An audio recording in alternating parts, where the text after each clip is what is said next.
Look at all that snow we've been getting. A lot of snow here. It's a snowstorm after Christmas. Look at all that snow.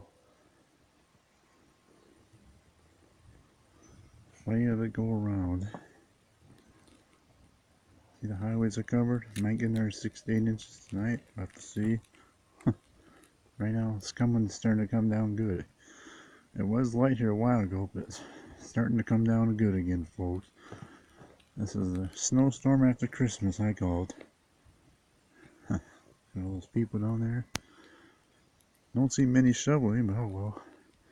And back me, they're working in the parking lot, so that's why I didn't go over there. Oh, pretty snowy here in Minnesota. Gotta run. Have a good day, everybody.